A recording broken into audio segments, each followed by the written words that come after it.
So today we are talking about this behemoth of a dust collecting knob monster behind me.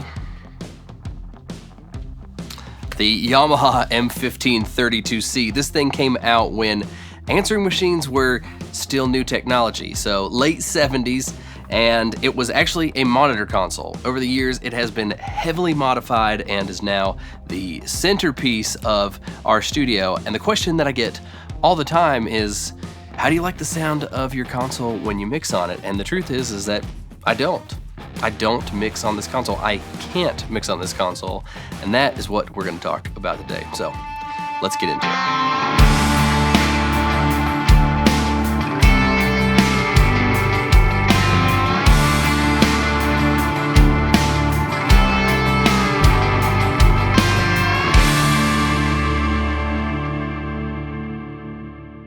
All right, so we are talking about this Yamaha M1532C that I cannot mix on, and I think that brings up a very interesting question. Why in the world would you have a big, giant analog console sitting behind you and taking up so much floor space in your studio if you can't mix on it? And I think, first of all, one of the reasons for that is that this thing makes a great front end, and one reason that you should pick a big console like this to work off of for your studio is because you've got 24 channels of preamps. Well, that's what we've got hooked up. We've got 24 channels of mic pre's and we've got 24 channels of EQ. So every channel has a mic pre, and it adds the flexibility of being able to sum those channels down to a couple of different buses and things like that. And so the first reason is just because of the expense, because of the value saving. It would be really, really hard to get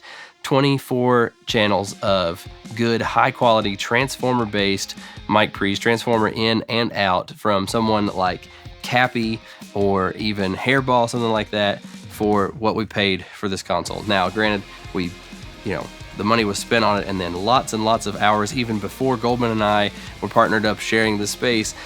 Lots of man hours went into recapping this console and building you can see the 3 silver, very shiny, in that very far back rack back there.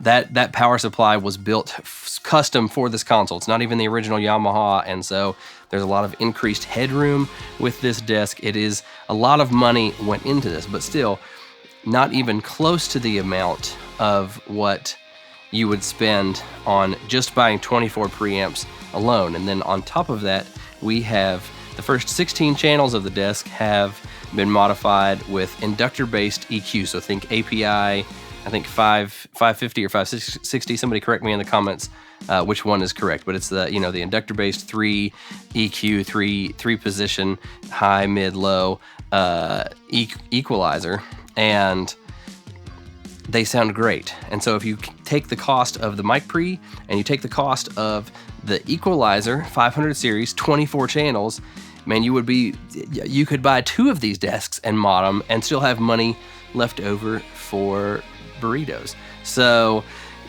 that is a really good thing. That is the main benefit to having this console to work on. Now, if money was no object, would I pick this? Probably not.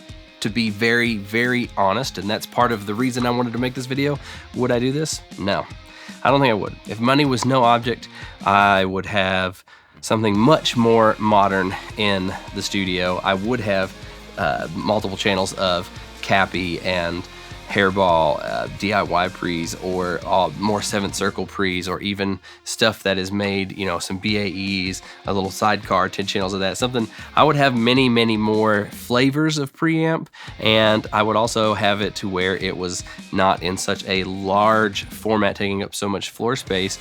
And I'd probably have one of those, Argosy or Sterling modular or dangerous desks that you can have the banks of faders built right into the front of it, and you've got your racks of gear right next to you, and then a patch bay. I would go all out on that kind of stuff and make it so that it's the best version of a hybrid workflow between the console and Pro Tools. And then that just brings me to the other reason why I don't mix on this console. This console only has 4 buses. It's great if you want to take 2 or 3 microphones on your kick drum and sum them together, or a couple of microphones on a guitar cab, sum them together. You've got that on the patch bay. You could take the sum of those microphones, run that in, That's great. 4 buses, you can do that. I would run out of that many buses just on my drums, and I wouldn't even have all of my drums mixed in there, you know, because I have a kick bus, a snare bus, a toms bus, I have the main drums bus, I have a crush bus, and then I have a couple of effects sends. So there's just not enough buses on this console to even allow me to mix drums the way that I mix drums, let alone all of the other instruments and vocals that are on down the line with parallel processing and all that. A console like this, it's super inhibitive. The second thing is that, I mean, you know, a desk like this, no recalls. I saw a guy mixing on an analog console the other night on YouTube, and he's mixing from Pro Tools, and he's pulling stuff back in, and this is like an Allen and Heath GL 2000 or something like that, an obvious live console. And I'm just thinking to myself, why are you going through the trouble of mixing through that console? Like, we all love analog gear. We all love it. I love analog gear. I got a bunch of it over here. I always make sure that I'm tracking with it and that I'm crafting sounds as it's going into Pro Tools, but there's no way that that is as powerful as using Pro Tools, as being, or any DAW. There's no way that mixing on a desk like that is even close, you know, to as powerful the things that you can do with automation alone. Just pan automation. Just think about that for a second. Like, to be able to have multiple things panning and swirling around you is one of the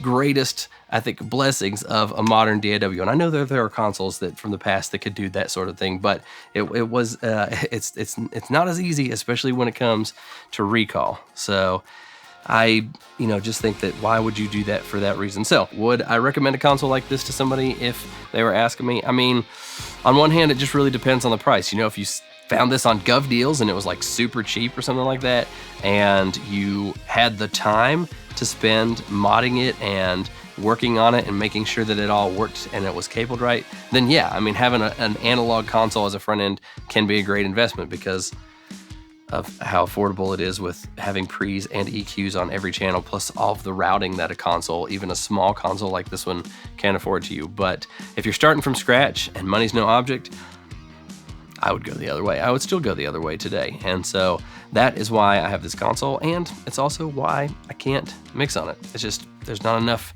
to this console to be able to actually mix on it. So it's not even hooked up. Master section is not even really hooked up completely. Some of the buses are so that we can sum things together, but that's it. And so that is why I can't mix on this console. Thank you for watching this video. If you would, please subscribe. That lets us know that you're into this kind of content. Hit the bell.